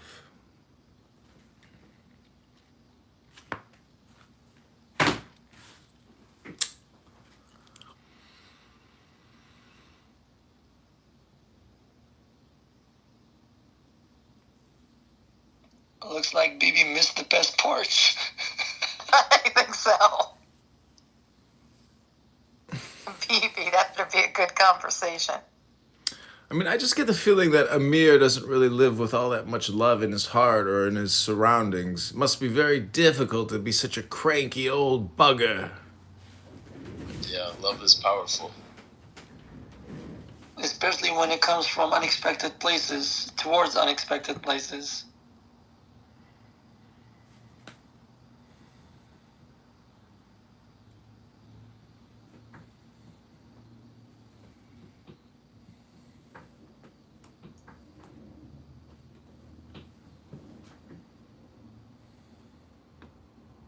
Has he encouraged his worshipers to come here at all?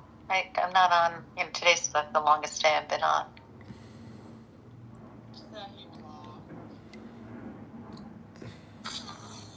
Okay, fine. I just felt like then he'll feel less likely to block me if, okay.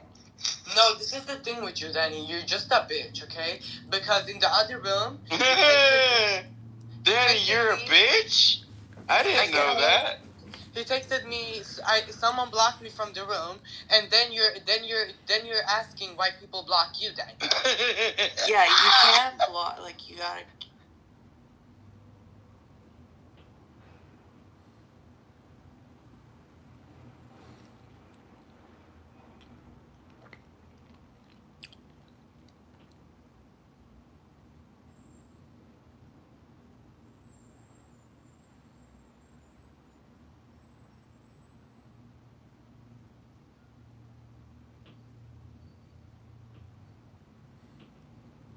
Thanks. And it's like, okay, that system doesn't for a while. I know it's says, and that's what killed me, man. It says at the bottom, the group is relatively homogeneous. The blacks as a group, because of the experience, it's relatively homogeneous. It's the game. I stopped reading. So finally figured out.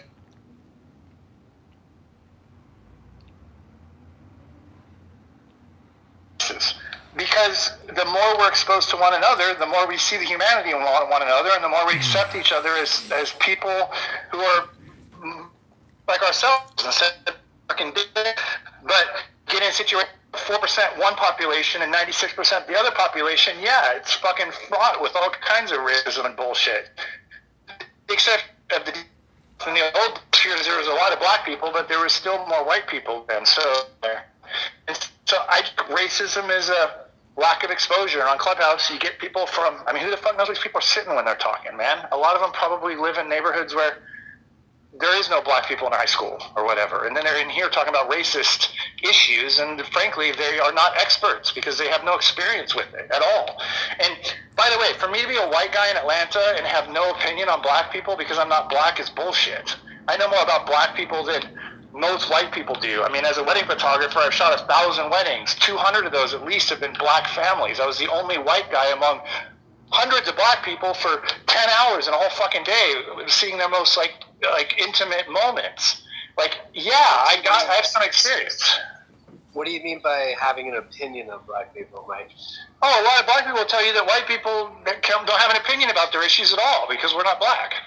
And that's bullshit. I live in Atlanta. We're an interracial city. That's what I mean. Can you give me an example of one of those set opinions? Well, I don't. Okay.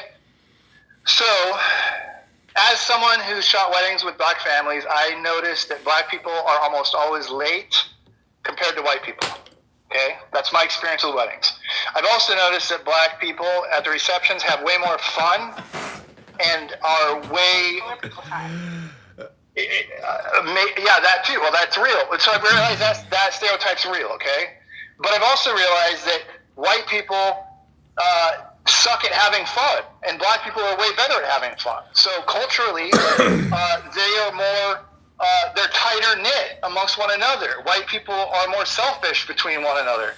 I've noticed that difference. Like these things, when I talk about them, for someone to say, oh, you're white, so your opinion doesn't matter, or it's not right, or you shouldn't be saying this because you're white, wouldn't make any fucking sense, because I have eyeballs and I'm smart enough to see trends, and I've noticed that these things are fucking true. Now, if I hadn't been around these situations at all in my life, like when I was 18 years old, I grew up in Issaquah, Washington. There was one black person in 2,500 people in my high school. So no, I didn't know this stuff then. But I do now, and I have a right to say it, because I know more than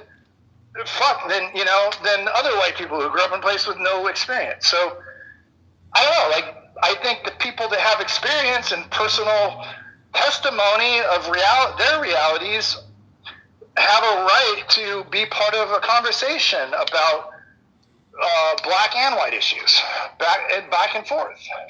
But if you don't have that experience, and you aren't smart enough to know anything but what you're told, then maybe your opinion isn't as valid in the conversation, and you should step out for your own fucking reasons, not because someone tells you to.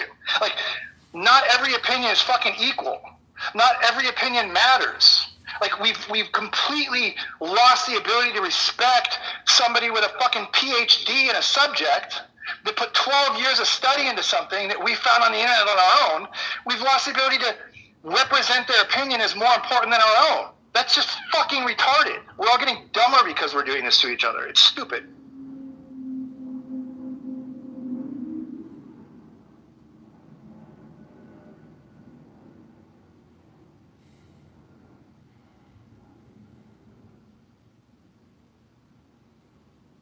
It's like arguing with an astronaut about flat Earth, or arguing with a pilot about flat Earth. You're fucking stupid, okay? Arguing with a doctor about vaccines?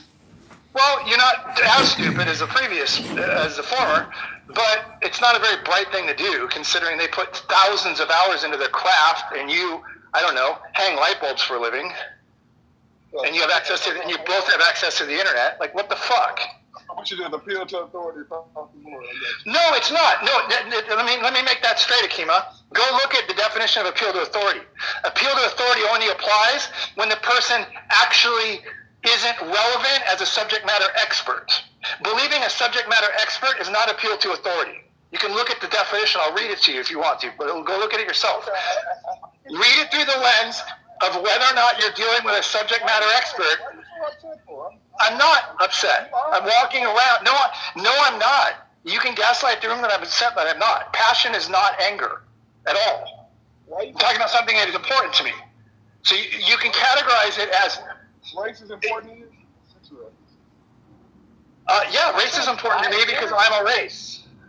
There's been plenty of passionate and raised voices because of something that people feel very strongly about.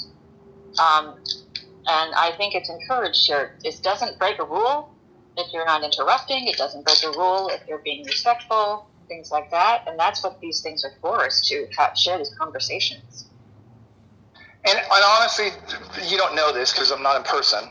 I'm pacing right now. When I start thinking and getting when I start feeling passionate about something, I stand up and start moving while I'm talking. It's an ADHD thing, I guess. And as I walk, my energy increases and my heart rate raises and then my voice gets louder. It's not anger. Not for me. So there might be other people that are hot when they're like this, but that's not me. It's just me. I'm in the groove. I'm feeling heard. I'm talking about things that mean something to me. Like when that happens, my voice raises, it speeds up, and I end up pacing. It's not anger. If I was anger, I'd be like punching a wall and leaving the freaking room or something. Political spectrum in the United States, which is what we're talking about. Thank you. The vast majority of Jews are liberal, and they make up the Democratic Party.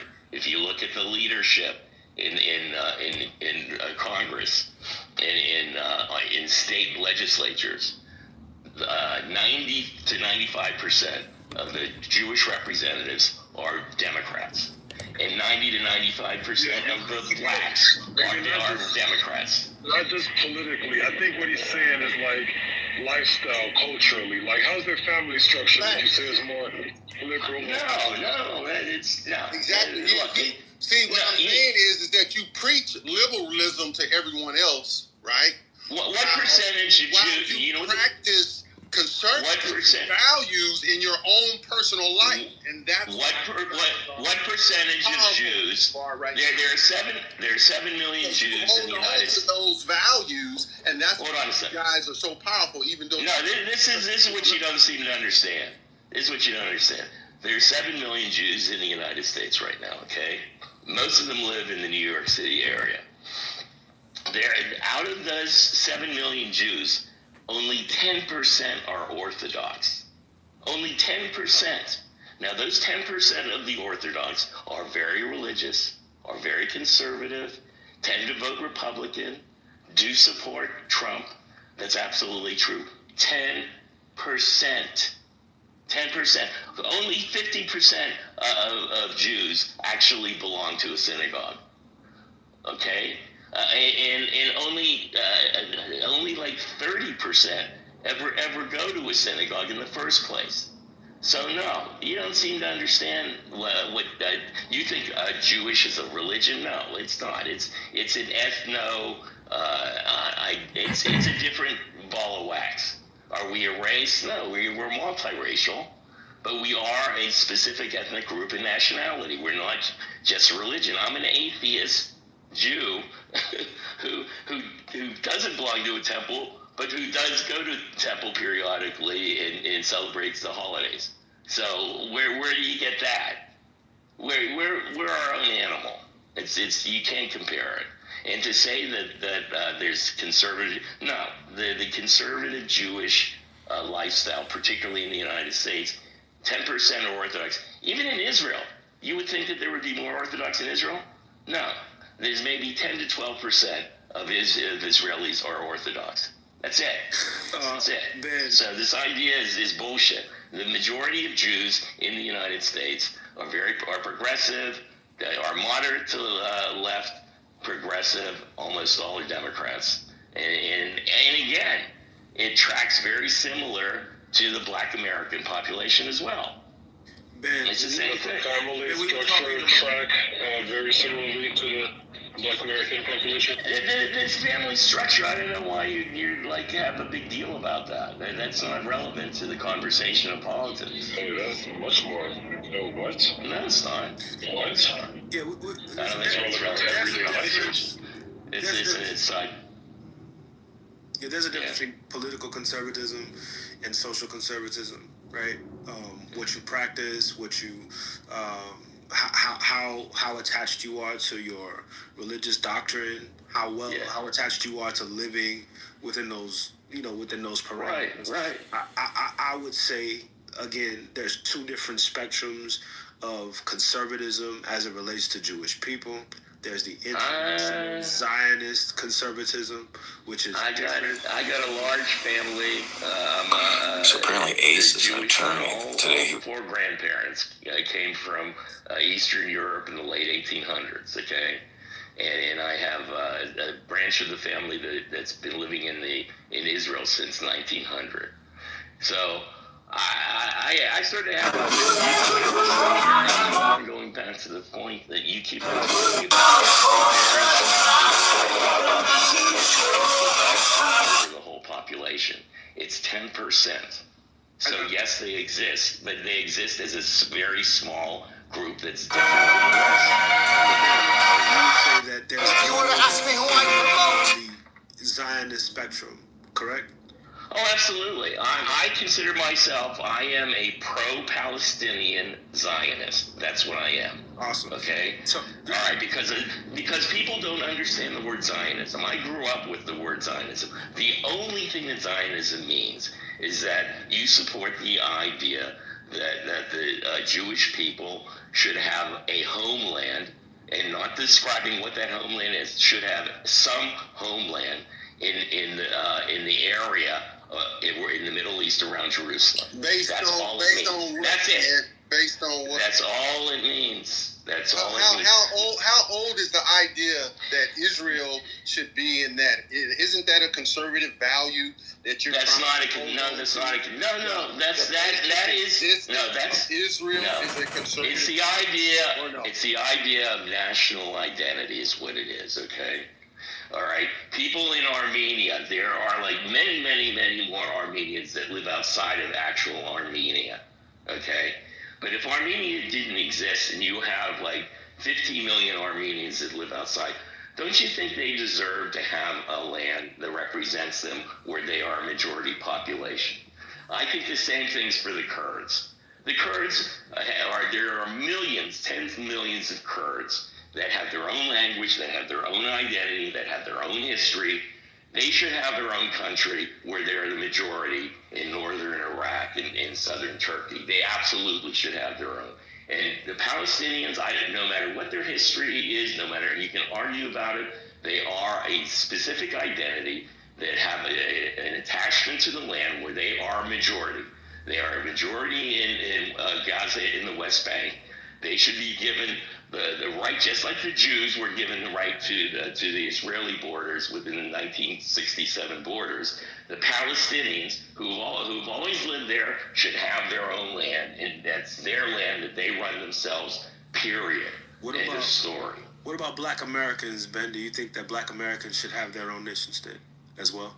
Well, first of all, technically, that's what Liberia was about. Liberia was about Black Americans going back and starting their own state. So technically, you have that. But as a Black American, do you identify with that? No. First of all, I think the Black, it's too large a group. It's not like it's attached to a land. I live in Burkina Faso, okay? And the fact of the matter is, even Burkina Faso is completely artificial. Who do you think made up the borders of African countries? Wait, so Ben, are you saying that that's like Black Americans' reparations is Liberia? Is that what you're alluding? Look, if you want to sit there and say that should Black Americans have a country? That's what you're saying. Just say it with your chest. No. I'm not saying it should be that way. I'm not saying it should be that way. I'm saying is that not why Liberia was created? I think it was more of a settler colonial project. I think it was a failed attempt to have a settler colonial project on the continent as opposed to a real homeland for Black Americans. In reality, a real homeland for Black Americans would be here. How can you have a homeland for Black Americans when, there's some Black Americans? But first of all, I have to tell you, having lived in Africa for 5 years, the strongest connection to the people here are with their traditional tribes. So I live in Burkina Faso, which is 60% of the Mossi nation, the Mossi people. And there's also the Diala people. There's 51 separate identities, but 60% of them are organized around the Mossi people.